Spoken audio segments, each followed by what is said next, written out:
how do you go through the journey of trying to be who your parents want you to be and who your soul calls you to be? And how is their trauma affecting your sort of the way you navigate the world, right? So it was, I think the subtlety was necessary in sort of like presenting that in a naturalistic way that slowly like evolved. This episode is brought to you by Bulletproof Script Coverage, where screenwriters go to get their scripts read by top Hollywood professionals. Learn more at covermyscreenplay.com. I'd like to welcome to the show Aitch Alberto. How you doing, Aitch? Hi, how are you? I'm good. We were having a good laugh before we got started because there's few of us Cuban filmmakers in the business. There are Cuban filmmakers without question, but every time I find another Cuban filmmaker, I get very excited and we start talking and we start like la la la la, and then of course you're from Miami and I'm from That was Miami. very Cuban of you. The la la la la la La la la la, pero tú sabes qué es eso, ¿Qué sabes? No, I mean, I love it. It is like a rarity. We are out here and we are doing the thing, but there's not many of us. So especially like a Cuban from Miami, because there's Cubans everywhere, but like a Cuban from Miami is specific. And being from Miami is very specific too. So especially and being filmmakers from Miami is like a whole other conversation. Absolutely. I feel like I've heard your name from like years down the line, and I refuse to age myself, but like you were in the sphere of like Dave Rodriguez and like Caroline. Oh, stop it. Why are you going back that far? Yes, I know, but like Dave directed my first short. No. Yeah. That you were in that short? It was yeah, and I also wrote that short. Oh my God. May he rest in peace. May David rest. I did push for him. I did push for him, and then during that was when I released my first short film, Broken, back in the day. I've seen Broken back in the day. Like I've seen that movie because he did Push, and then like while Push was in post, he fit in my short, and I found him off like Craigslist. I had written the script. It was all like shift left on like a Word doc. I was really young and it was a really beautiful experience, but I remember your name from then because I have a sick memory. So this is the first lesson that we'll teach in this conversation. It is a small world. Absolutely true. And it's an even smaller industry. I say that LA is like the biggest, smallest town in the world. I mean, my God, I can't believe you took me way back. We're talking about early 2000s when you don't need to say dates. I mean, I'm sorry. I mean, last year. But so my first question to you, Aitch, is how did you get into and why did you want to get into this business? That's a very loaded question. I have a very interesting upbringing being from Miami, and growing up. When I grew up, my father was in the drug trade and was a fugitive for a really long time. And it was 8 years and we lived on the run with him, and movies were always my escape. So it was sort of like the thing that brought me comfort. And like, I never asked for toys. I wasn't like big on anything else. I was obsessed with movies. I just didn't know that you could have a career on all facets and all sides of the film industry. So I acted for a really, really long time. Wow. So when is the movie coming out of when you were on the run? I mean, there's a movie there, I have to believe. It's a TV show, and we are yes, it's somewhere. I can't say that. It's being developed right now, and it's written, and it's like the thing that it's probably the most honest piece of writing that I ever did. It healed me in so many ways. It was cathartic. It like sent me on my journey of my transition. It was it just like unlocked so much to revisit like a version of myself that always existed, but sort of like life happens and you don't know how to sort of embrace that and be everything that you could be. But that script got me to the Sundance Episodic Lab. It got me my first TV writing job, my second TV writing job, and sort of like helped me get me where I am right now to be able to make the film that we're about to talk about. That's amazing. I'm looking forward to seeing that series because I mean, being from Miami, I did just see Cocaine Cowboys again. And that's just so it's very that. It's like that was my life. So wow. Yeah. And you were on the run with him. with your family. Yeah, I mean, it was a very like interesting experience, and I thought it was completely normal until you like grow up and you're like, wait, Right. oh, you didn't have that experience? That was You mean you weren't running away from the cops and the FBI and the feds all the exactly. time? It's also like deep trauma, which thank God for Of therapy. course. Right. So, I could only yeah. imagine. I can only imagine. Well, that makes sense. I guess so. In other words, movies were your refuge, and you were able to kind of go into that world, and very cinema paradiso-esque. Yeah. Oh, I love that film. It's such a great film. Just to kind of escape into movies. I always used to say that movie theaters were like a church for me. I would go into it and by myself, I would just go to a movie and just in the middle of Tuesday at 1:00 or something, and just sit there and watch a movie. And by the time I was done watching that movie, my life has been better for whatever reason. I would have forgotten the problems I was dealing with in high school or whatever. The one thing that I like missed during the pandemic, I'm as a writer, I'm great at isolating, and like quarantine didn't scare me. But I missed the escape of going to a theater in the middle of the day. And it was always one of my favorite things. My grandmother would take me when I was really young, and she would like skip movies with me, and like she'd fall asleep in all of them. But like she was my like road dog, and going to see all these movies that I did.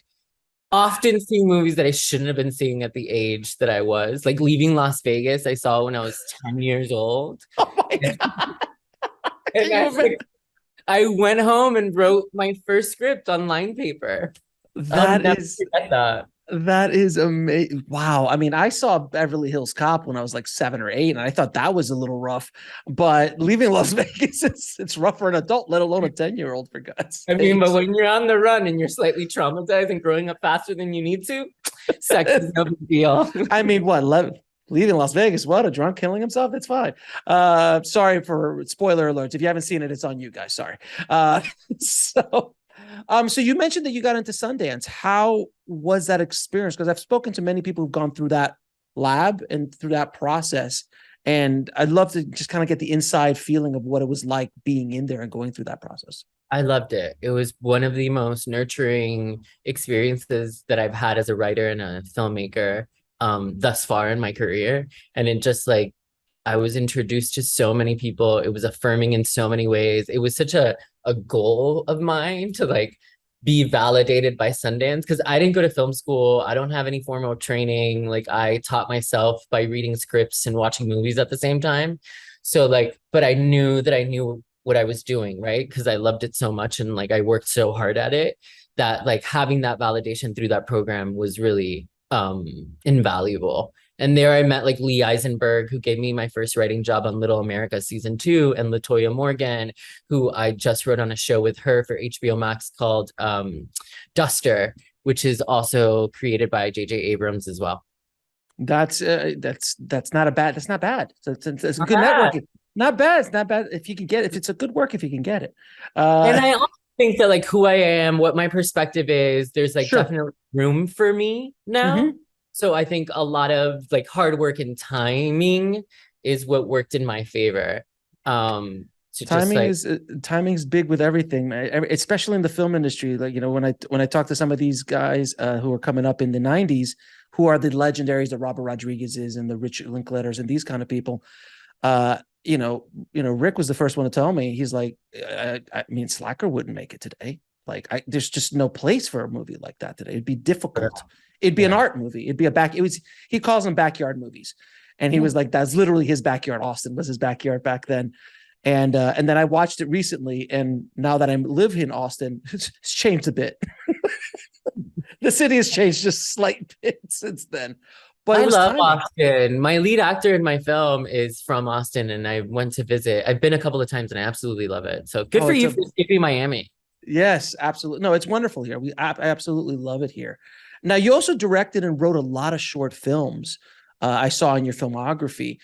What was that? How did that help you develop as a filmmaker? Because a lot of people are like, shorts, you shouldn't do it, this or that. How did it work for you and your path? Well, I had the foundation of acting, which I think was also invaluable to, not only directing actors, but understanding story in a way that was very specific. Mm-hmm. But the shorts were sort of my, like, I could do this. It was giving myself permission and not waiting for permission from anybody to just boots on the ground, do it. And like I didn't know what I was doing, but I knew that the only way I was going to learn and get better was actually like making something. So that's how that happened. And then it really became, you often, when you're in those positions, you think you need to like scale up or have like the ambitions of working or collaborating with people that are further ahead in your career. But what I found to be most useful is that I was collaborating with people that were right next to me, that were my contemporaries, that have come up with me. So we were learning in so many ways together. Luckily, like those films got seen at film festivals and stuff, but like had they not, that would have been okay too, because like I, again, not going to film school, that was my film school. And like Robert Rodriguez, he had 25, I think, shorts that no one ever saw before he made Mariachi. It's crazy. Yeah, I wasn't about to make 25 shorts. But you did a lot though. I mean, you did what, like 10 or 12 at least? In variations, yeah. in variations of it. Yeah. Yeah, but it was an experience even just being on a set, especially when you're coming up. Exactly. Just that was so much. 100%. So that I'm grateful for those experiences, and I think everybody should make a short. Absolutely. I mean, I started my career off with shorts, and it did well for me without question. Now, your first film, Harry Carey, Hara Carey or Harry Carey? It's Hara Carey. Hara Carey. Yeah. I was watching it and I'm like cringing because it's like one of those films that I can't believe is out in the world. Sorry, Alex. Listen. Look, the thing I like about it is it has a very mumblecore vibe to it. It's very Duplass, Swansburg, Lynn Shelton kind of vibe to it. So how did it come about, and how did you even get that film off the ground? Because it's shot very naturalistic. It looks like it's available lighting, but there's a really great story behind it, and you could see you could start seeing through the cracks. Like, oh, I see. Yeah, there's a voice somewhere in there. I call that film an experiment. It premiered at the New Orleans Film Festival and was seen. It got distributed through Breaking Glass. So it's just trippy to me that it even saw the light of day. Obviously, that's like in hindsight. I thought I was like groundbreaking. Obviously, no. This is Hollywood will now see my genius. Exactly. Like this is it. I'm doing it on my own. I wanted to make a Dogma film. Like a Lars von Trier Dogma 95 movie, which is impossible to make, especially like now. So it was an idea that I had, and I just had an outline, and I found really good actors, often friends, that were game to play. I had a camera and a boom mic, and we were out on the road, and we shot that in 2 days for like $2,000. Amazing. And that wasn't wasn't that long ago. Because the mumblecore movement, and I use the mumblecore movement. I know what Dogma 95 is, but the mumblecore movement was in the early 2000s. Yeah. And this film was within 7 or 8 years ago, if I'm not mistaken, right? Was it? I don't even remember. I don't remember. Like 2015. I mean, at least that's what I thought. The 2012. Anyway. 2015. Yeah, that sounds right. 2015 sounds right. Yeah, 2015, exactly. So it wasn't like it was that far back ago. And you were doing that kind of filmmaking. And look, my first film was mumblecore-esque, which I did the exact same thing on my first. These last 2 features I did were completely outlined, shot like one was 8 days, one was 4 days. You just roll, and you're like, let's see what happens. You make it, you just do it. And it's like, at the end of the day, it's playing, right? And so it's probably one of those films that I could have kept for myself, but you distributed it worldwide. Yeah, I mean, it was. But did you do well, by the way, on it? I mean, it cost $2,000. So did you make any money on it? I made money on it. Look at that. Look, you are a successful filmmaker. You're a successful filmmaker. I was like, this is it. This is the beginning. And it was like huge in Germany. It had like a theatrical screening and everything in Germany. It was like you can't walk the streets in Germany, can you? Oh, I mean, I've changed gender since, so maybe I'll get away with it. But like it's interesting because the DVD of the German version of the movie is very pornographic. So I think that has a lot to do with why it was a success. I'm telling you way too much. The Cuban from Miami thing really worked for you. I've done a few of these. So on that film, though, I have to ask you, since it was your first film and it was an experiment, what was the biggest lesson you learned in that entire process? That you need a crew. You, You need you money, a crew, and a script. money, you'll never have enough money, but you definitely need a crew and people that are really good at their job because they make you look good. That's very, very true, without question. Now, you mentioned that you're working on that on the show Duster with Yeah. JJ. I mean, I'm assuming you've met JJ and you're working with J. Like, what's it like working with someone like JJ? Because he's such a, I mean, he's such a legend in our business, and he's been doing it at a high level for so long and doing television. I could just list off the shows I've watched of his. So in the television space, what's it like working on a JJ Abrams created show? JJ Abrams is a legend as a human as well. Mm-hmm. We worked together often. He was in the room often.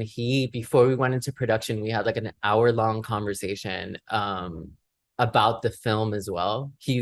I consider him like a mentor in so many ways, Mm-hmm. in a very short amount of time. But what I learned the most from him was his kindness. He's so capable of listening and being present and actually caring despite his creative genius. And that to me was something that I hope to emulate as my career goes on. And if it ever comes near what JJ is, just the fact that he is so successful and he's worked on such strong and like popular IPs and was able to maintain this humanity, that to me was very impressive. And I mean, like, he's all over the place and he's doing too much, but it's also like what fuels him.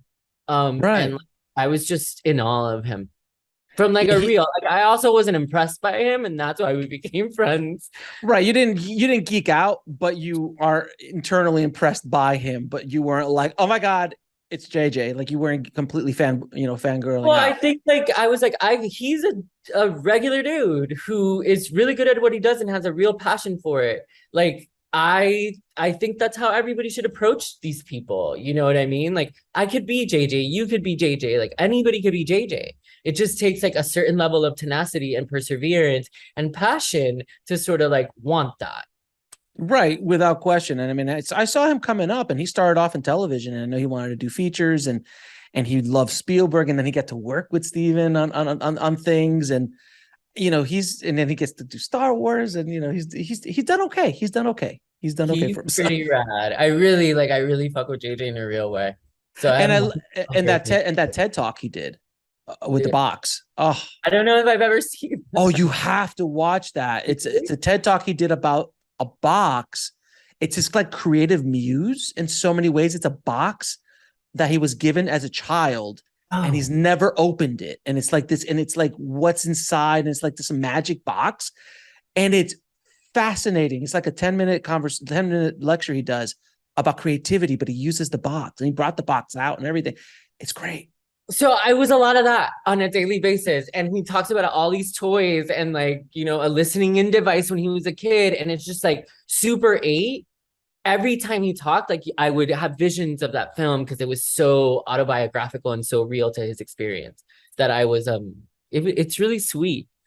Mm-hmm. Yeah, you can see the tenderness and the Yeah. humanity in his work, just like you see it in Spielberg's work. Like, you can see it in E.T., you can see it in Schindler's List. You can see the humanity that comes through their work, and it's something you can't fake. No, you can't. And that was something that like was really important to me to also implement in making this film, because I Mm-hmm. think it was like a redefinition of Latino, Latina, Latine, Latinx stories. I just want to make sure everybody's included. I know, Um, right? yeah, it's like the entire alphabet. But yeah, like it's a redefining of that, because so often like our films about our experience are violent or just stereotypical and playing into tropes, and even about the queer experience as well. So I Mm-hmm. really wanted to make something that felt all American and accessible to everyone. This was just, at least from my experience, like the duality of being like growing up Cuban, but also being American was something that really inspired me, because it's like you feel both, but you are one, right? So, Right. and that's it was risky for people to sort of understand what I was trying to do, because I don't think they have any like sort of relatable movies or comps that have done that before, because it's just so about the immigrant experience or about this just one narrative. And so like, I'm hoping that this unlocks an understanding to that, which is rooted in humanity and compassion.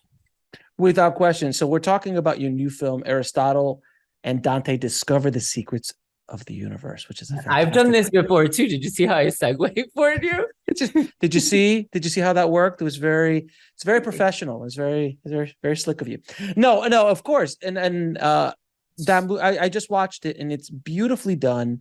It is hypnotic in certain scenes. It's extremely touching, and there's a humanity that we're talking about in it.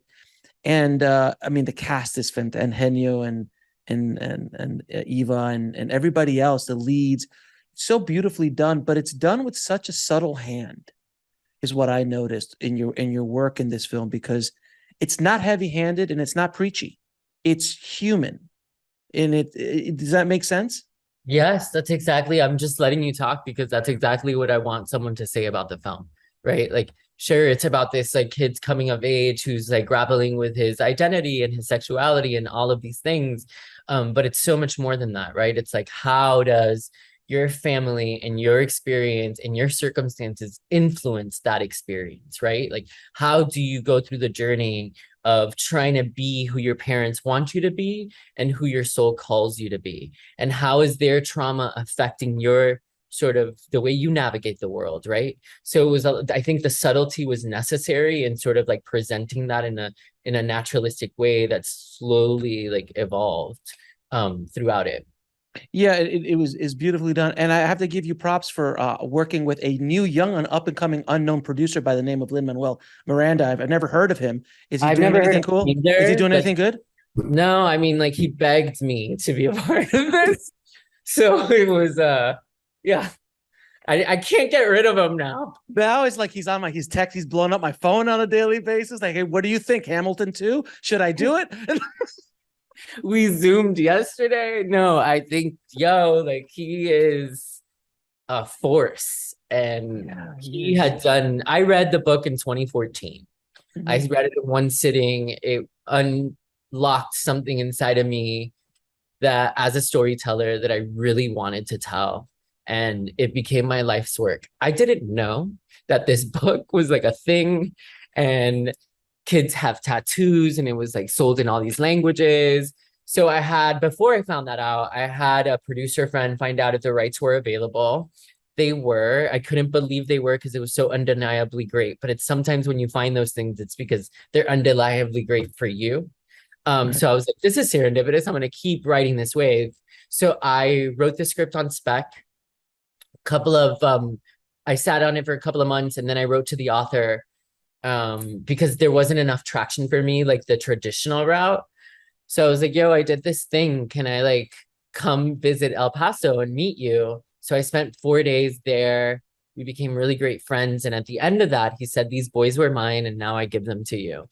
And I was like crying, and all this, like, we were both crying. And I was like, fuck, what do I do now? Like now I have this thing that's obviously valuable, and like people love it. How do I make it happen? And so I knew that's where I discovered that Lin had done the audiobook to Ari and Dante. And I was like, we need to get him involved in some capacity. I met a producer through a film festival who helped me develop the script. So that took like about a year. And then end of 2017, we sent the script to Lin, didn't hear anything back through managers, agents. And I was like, my whole career and anything that I've done has happened because I've made it happen. So I was like, it was New Year's Day, 2018. And I was like, hey, Lin, read my script. I tweeted at him. No. 20 minutes later, he replied. And then 3 months later, he was in LA and agreed to produce the film. I just knew there was a relationship to the property there. Like, I knew. You just had to get to him. You had to get to him. And now I can't get rid of him. No, I don't want to. And now with the yappity yap all the time, it's all the great ideas and the great notes. And it's been really cool. And it's not just like someone throwing their name on it. Like, he's been a part of the process since then in like a real way. I met Eva on a pitch and we really connected, but he had wonderful. She's so wonderful. She's another force. You've interviewed her Yeah, before. yeah. No. Eva's fantastic. We got We along. I walked mean, on set. I was like, oh, I get why you're such a star and you're unstoppable.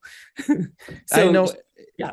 No, without question. And with Eva specifically, like when you get to meet these people, sometimes you meet them only on Zoom, but sometimes you get to meet them in person, and you go, "Oh, okay, I get it. I Yeah. truly get what everybody sees in these people." And Eva, I can't wait to see Flaming Cheetos. The Flaming Oh, Cheetos, Flaming Hot. That's Flaming where Hot. I pitched on that. That's where we met. And it's really good. I've seen like snippets of it that she showed me on set. I'm really excited, and I think people are gonna love it. I know. I can't wait for that movie as well. And it's really interesting. Well, you're working with Lin, and was there any big lesson you learned from him in his process, in the notes, in the storytelling, how he approaches story, or producing? What did you learn? We I learned so much, and it's hard to distill that because it's like pieces of information, right? But when we finished, because we were editing while we were in production, and I hadn't stepped away from the film at all, and I was literally killing myself to like get it done Right. for what was supposed to be a festival premiere back then. Um, and he got on the phone with me and just told me, you need to step away from the movie. And he was in post for Tick Tick Boom at the same time. So he was going through like the same first filmmaker vibes that I was going through. And that really hit me once he said that. And that's what I did. I stepped away from the movie, and then we went back into post, and everything started to like unlock then. So it was invaluable advice. It is something that people listening should really understand, is that sometimes as artists, we get a little too close to the project. Yeah. And we're inside the book, and you can't read the book when you're inside the book. You got to pull back and give time to do And it. that, I mean, it was 7 years. It was a 7-year journey from finding the book to like getting to production. So I was entrenched in it, and I just like, I will die without this, you know? But it's like he gave me perspective on that. And I was able to come back to it with fresh eyes, with an open heart, because it was like production, editing, like all at the same time. And so the experience of production, the experience of editing something is completely different. And if you're not stepping away to sort of separate those things, you're not doing your best work. Yeah, without question. Now, let me ask you, when you're on set and, did you have, well, first of all, did you have any problems with the whole first time director, even though you did make a feature, but this is a big jump up from that first 2-day experiment with, major actors. I'm assuming the budget was, more than what you did in the first movie. More than that. So did you run into a lot of, she's a first time filmmaker. I don't know if we try, like, I don't know. What did you think? Because there was other directors attached to, make this before we got to the point, but I always knew it was my story to tell. So whenever those things would sort of, all those false starts happened, I was just like, yeah, because it's supposed to be mine. Through that process, my profile sort of started elevating through the JJs of the world and Lynn's validation and all of that. So no, there was a bit more trust in me when it was time to go to set. And I also had a very clear vision of what I wanted. So I didn't second guess myself too much. But what I did want to do is find partners and collaborators that were more experienced than me and were better at what I do. And that was my director of photography, my production designer, all the people around me that showed up with so much love. Is something that I will never forget, and I hope to have on every film. And that was the same thing with the actors. I think people really believed in the story, they believed in me, and they showed up with that with such a willingness. And I've been told that I ran a firm but warm set, which to me is like a big compliment, because we didn't have a lot of time, but like a lot of the work was done in pre-production where everybody knew what we were doing. And I'm always super open to hearing someone's idea in the hopes that it elevates what my thought was. And that's what happened throughout this process. Did you, I know a lot of times when we're, young directors or starting out directors, we get pushback from other people on set. Let's say, a grip or a DP or anything like that. The politics of the set. And I had it. When I started out, like people were like, what do you know, kid? I'm going to shoot it my way. Did you, I'd imagine you didn't have that because you had so many heavy hitters behind you, supporting you, but did you have to deal with it? Really want all the tea, huh? You want all the gossip, all the cheese. It's not gossip. The reason I'm asking you is this, and it doesn't have to be on this project, on any project, because filmmakers don't know that that's going to happen on a set and they're not prepared for it, and it could destroy a shoot. So I always ask that question of almost every director I talk to. I ask that question, especially when they're starting out, because it's something that is not taught in film school and it's not really talked about too much. So without it giving names, I don't want to call anybody out, but just how did you deal with it if it did happen to you? It did happen. It did happen. It did happen from departments that I didn't think it would happen from. And I think it's twofold, right? It's not just because I'm a first-time director. It was because I was also a woman on a set. And to top that off, I was a trans woman on a set. So I think a lot of men have often gotten away with certain behavior on sets that are rooted in misogyny. So there was a dismissive sort of tone where questions were being asked and I was asking for things and they were directed to, say, like my director of photography who was male. And it was like, I think it took a certain level of assertiveness, and being from where I'm from, I definitely have that. So there was a need for that. And it wasn't something that I needed or wanted to access or have to like move with. But it was there, and I'm happy it was there because I wasn't going to let anybody sort of like walk all over me or walk all over my dream. And I also have and had the most amazing producer by my side who just had my back in a real way and was with me every day on set right next to me. And that her name is Valerie Stadler, and she was boots on the ground and she was with me from the very beginning. After I found, so her partnership and her having my back throughout it was very much necessary because I was able to focus on the work while she dealt with some drama. Yeah. No, and again, these kind of conversations are important to have in a public forum because it really does help other filmmakers coming up. I know. Who they just don't know it's coming. I had to deal with it being the young guy, the young Latino kid on a set where I might have been the only Latino on the set. And, I had a first AD, first AD giving me crap. And I'm like, it's my production company. I hired you. I'm personally writing your check. Get on board or get the hell off my set. These are the kind of things that they're not talked about. So that department was one of them.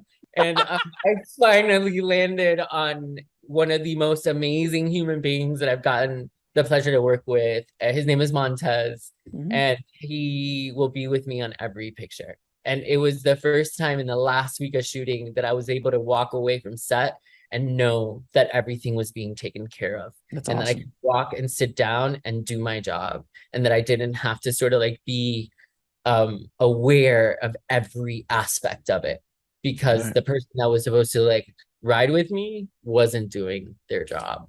And that often leads to like people saying you're difficult, but it's not that. I'm like, I pride myself on being a really good collaborator and a really good listener because I think that's what makes a good director. But it's sometimes you do have to put your foot down, and it's like you do have to assert what your role is in those situations, and that is definitely one of them. Listen, when you're coming up, it happens for everybody, every gender, everything. It just happens. When Ridley Scott walks on a set, this doesn't happen now. Now, but it doesn't happen now because he's earned his respect, and like and I've heard story from other directors. My DP like walked all over me, and like I'm disappointed. I was convinced to do this. This did this, and it's just like, no. If I'm gonna make a mistake and there's gonna be a horrible review, I want it to be my fault. Do you know what I mean? And not be like, I knew that. My instinct was this, and that's also something that I like advise people who are listening is follow your instincts. They are always right. Yeah, and I did the exact same thing. I had DPs walk all over me and convince me to do things, and then I'm in post. I'm going, why didn't I get the shot that I wanted? Why didn't I fight harder? And these are just things that, as directors, we have to go through.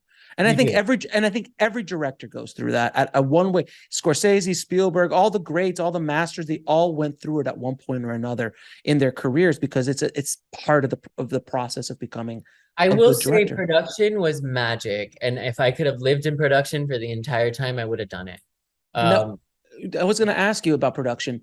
It's generally speaking, there's always a day that the entire world's coming down crashing around us as a director.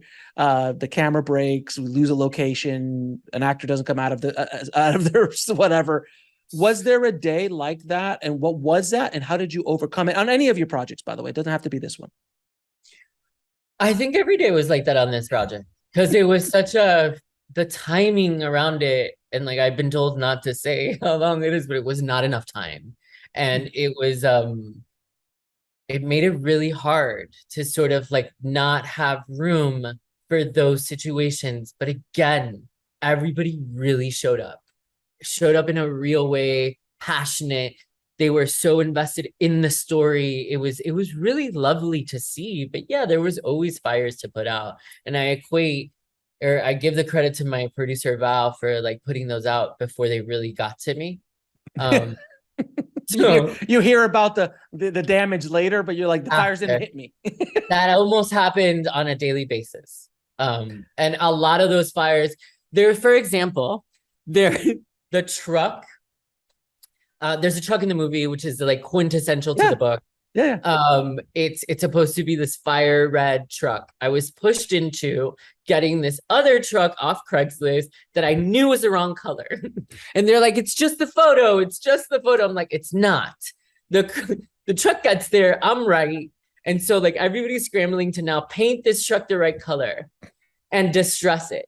They painted the same color it was, but distressed. This I don't know while it's happening. It's day one. I get to set and my production designer is literally painting and distressing the truck to be what I wanted. And I would have never known because it was perfect. It's exactly what I had envisioned. But the rigmarole before then, and they wrapped it. There was like 3 steps that should have just been one. It was so funny, but also scary. And it's stressful. This is day one. I saw it and was like, it looks great. And they're like, I'm so happy you think so because this and this happened. And this is day one. This is day one. Literally, we haven't even like shot up. Like, yes, we hadn't started yet. That's and these are the kind of stories of things I just love bringing out because, man, even if it's, you think a lot of filmmakers coming up will look at your story and look at your movie and they're like, oh, it's got, Eva and Eugenio and Lin-Manuel's producing it. You must have had caviar every day and sushi and a limo brought you. Like, that's not the reality on these shows. It's indie filmmaking. No question. We filmed in Pomona and I stayed in Pomona in like a Motel 6 the entire time. Because I just want to be, I'm notoriously late to things. That's like my pandemic trauma. So I was like, there's no way I could be late to set. So I like had to stay close. But yeah, we lost an actor the day before shooting. Of course. It was all the classic stuff, And it happens, and it does happen. It's not, and then shooting during COVID too, like added a whole dimension. We had to stop production we went dark for 2 days because my lead actor got sick. Meanwhile, I was sick the entire time he was, but I was like, I can't be the reason that we shut down. So I was like barreling through, and I remember getting to set. He's like massive fever. He's really young. This is big first major role. And he's like, H, I can't do it. And I was like, done. Val got on it. We luckily shut down. We didn't spend too much money in doing that. And we were up and running again. But everybody was really scared that it was COVID because that would have like ruined everything. But it was just some sort of flu. Oh, that's a whole other level of crap that we have to deal with to make movies in today's world. It's insane. Now, your film is going to premiere at TIFF, the Toronto Film Festival. I always love asking this question. What was it like getting the phone call? It's really emotional. It's Yeah, like of a really course. emotional moment because it was post-production was so hard. We had been invited to another film festival um where we pulled the movie. And so it was it was painful. As an artist, it was a painful sort of decision to make and have to make, but knowing it was the best thing for me in the film. So when this one came, that's also like such a reputable film festival that I Oh. haven't been to, and I'm Mhm. so excited to be included. It was an exhale. It was like I had been waiting 7 years to exhale and it had happened because it felt really real for the first time. It's a beautiful festival. I've been there. I was there once, and it's a beautiful festival. And Toronto's a great, great city. It's not Sundance. Like Sundance is a whole other experience. Because I love Sundance, but it's different and it's beautiful and it's such and they love their filmmakers. They really, really do. And it's one of the arguably the top five, if not the top three, one of the top three festivals in the world. So Yeah. it's, when you're coming up as a filmmaker, I have to imagine that you had the same dreams that all of us do. It's like, I want to get into Sundance. I want to get into Toronto. I want people to look at my work and tell me that I've done a good job. You want to feel that as a creative, as an artist, and to be accepted into a festival like Toronto is just monumental, especially at the beginning of your career. You're just like, oh my God, like Yeah. I've, and it doesn't seem like, and you've been, and being so young, obviously, but you've done a few things in your life that I feel that it's not going to go to your head. And it's not going to be like, I am the great, that was in the first movie. Like my genius, Hollywood come and get me. I mean, that's something that I reflect on often. It's like there was so much desperation and sort of anxiety when I was younger of having that break, Right. um, that never came. And I think it was for many reasons. I think like I had to like unlock something in me to sort of like be ready to exist in the world authentically and allow good things to happen to me. And once I did that, that happened. And Mm-hmm. I think that that's true for this as well. It's just like I'm happy it didn't happen when it was supposed to happen in my head and that it's happening now because I'm far more present for it. I'm aware when I'm not, and I bring myself back to it because it's like a dream for so many people and I'm living it and I just really want to enjoy it and have fun with it as much as I can. Enjoy it because it goes quick. It Exactly. goes really quick. So enjoy every second of it. Now, I have to also ask you the question. You got to work with Eugenio and Eva, and this is your first big movie, and you're working with these veteran actors, some of them legendary actors. How did you approach collaborating with them? I mean, because they're both forces of nature, both of those They specifically. really are. They They really are are. forces Both of of them. nature. So Veronica how, Falcone as well, who plays yes. his mom, like all three of them, and Kevin Alejandro as well. All four of them are have such great careers on television and film. Mhm. Um, it's an interesting question because it felt so seamless to work Mhm. with these people. And I joked that the Latinx mafia had to show up in order for this movie to get made because who the fuck is going to finance a film about like two brown boys directed by a trans woman? Um, but it was them who again validated my script. It was Lynn, Eugenio, and Eva all stepping up and being like, this story is important and I want to be a part of it. So that validation sort of came in at the beginning of the process. And then working with them was just like a very natural unfolding. And especially with Eugenio, who was like so nervous to step into this role because it was so different from how people know him. And he Mhm. was so game and trusted me so much. And it was a lot of conversation and a lot of like just, support and being there for him to make choices that felt scary but were right. And it's just like I think his performance in the film is a revelation and something I'm most proud of. Yeah, I mean, and white hair. He looked amazing in That white was hair. all him. That was all him. Yeah.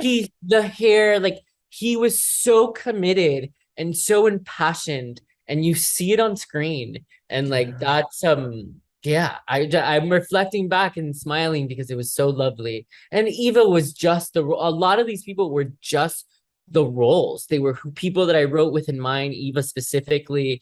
So she just stepped into it because that's her. She's motherly and she's nurturing and she's like Yeah. incredible that it was just like easy to sort of like hold their hand and guide them through the process. And they're also veterans. Yeah, isn't it nice working with real actors Yeah. who are professional? Yes. Like Veronica Falcone as well, and Kevin as well. They're like actors from the theater, and they like do the work and the preparation. right, Like, right. I met with both of them, and I knew it was them, and I didn't want to see anybody else. And it was just like, it's a thing. It's following your instincts, and I'm really proud of those decisions.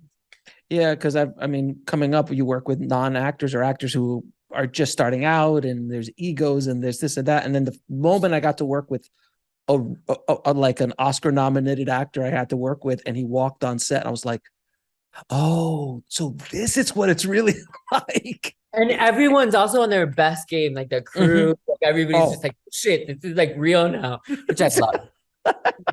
Right, we're not Mickey Mousing around anymore. These are real actors. They're real actors. People are gonna see this, and that there is an energy shift, you know. But those two people that are like super massively famous don't carry that around with them, so that also made it easier.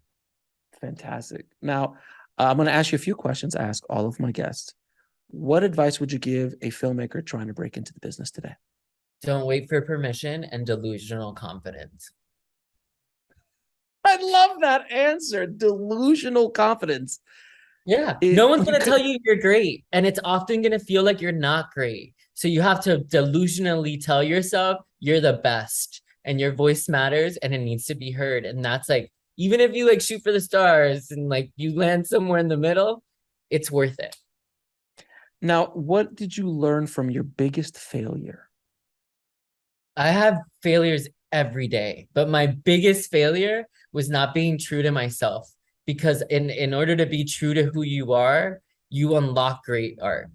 And like once you do that, that's where like the real sort of, you know, your alignment and your ability to welcome abundanceness and have your mind sort of unencumbered by the thought of failure is where like the real magic starts to happen. Well, I mean, the delusional confidence of tweeting Lin-Manuel is genius. It's a brilliant story, by the way. I think I haven't heard that one before, though. To be honest with you, how people always like ask me, how did you get Oliver Stone on your show? I go, I tweeted him. 10 hours later, he's like, I'll be on your show in 2 days. I'm like, oh, okay. And it just, but it's also like, you know, forgetting that, right? Like I want to be able to, like, as I progress, to give that back to somebody. And like, even people who are my assistants and stuff, I make sure that I'm like bringing a way to like elevate, you know. I don't want a forever assistant. Now, what is the lesson that took you the longest to learn, whether in the film industry or in life?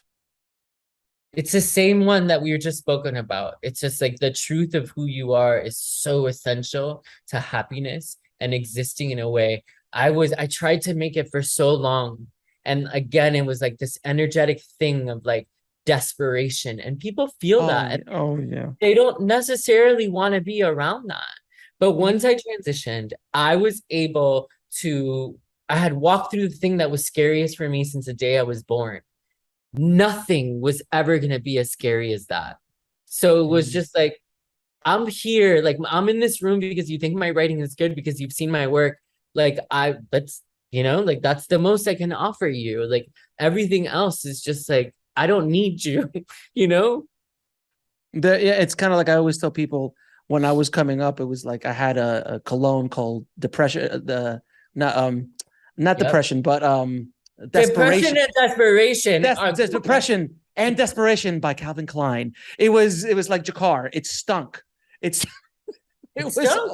stunk. And I used to, like, I'd be on a set and you would like run up to the producer and like, hey, I've got this idea. Hey, can you help me? Like, it's this kind of like, help me. And you're like, no, build a relationship. Offer them. How can I help you? Is there anything I can do for you? And that's what people connect to much more than I need you to help me. I know you don't know who I am, but you're famous and big and you have connections. Do you know how many people call me all the time and like, can you connect me to this guest that you had? No. No, it doesn't work like that. It just doesn't work like that. And I know that's hard to hear, because you think we often mystify the film industry as this like thing that's like away from us. And in order to access it, you need to go through all these steps, right? Because that's what feels right. But everybody's journey is different. There's nothing, everybody's a human and everybody's showing up and trying the best that they can. If you approach it like that and exist as a human of people just, I'm looking for great collaborators and everybody usually is, right? So if you're like approaching it with that sort of energy, you're gonna see the fruits of your labor sort of like come to you a lot easier than if you're just chasing it. When you sit back and wait for things, and I know it's hard for people listening, but it's something I've learned in my older age. I don't like to date myself, but we don't talk about older, young here. We don't talk about older, but the gray, I actually dye my hair gray on my beard. But the thing I've learned is that when I was chasing and wanting and going after, there is a level of that you need to be able to get up in the morning and hustle. I mean, the whole brand of what I do is hustle. Yes. But you also have to be ready to receive when its time is right. I love that. And it's trust and surrender. That's my motto. Trust and surrender. Trust and surrender. You're doing the work. As long as you're showing up, you're writing. As long as you're like always looking for ideas and not waiting for it to happen, there's a difference between that hustle versus the chase of it. Right. You read a book that touched you. You wrote a spec script. You reached out to the author. Exactly. Connected to that author. And then after that, then the journey started. Yes, that's it. And I mean, that's like, it distilled in that, right? So it's just like there was inspired action, but I was not, there was a sureness to this project that like I just knew was mine. And also like a piece of like advice that I've recently discovered is that there's no arrival at anything. You often think, when I get into this writer's room, everything's gonna like fix itself. When I like make this movie, like no. Like the work keeps going. You want more after that. You aspire for bigger because you were able to accomplish. And if you just like take it as it comes, it's very freeing in a way that allows the desperation to take a back seat. Without question. And my last question, my dear, 3 of your favorite films of all time. The Professional. Oh my God, so good. Leon. I have a tattoo.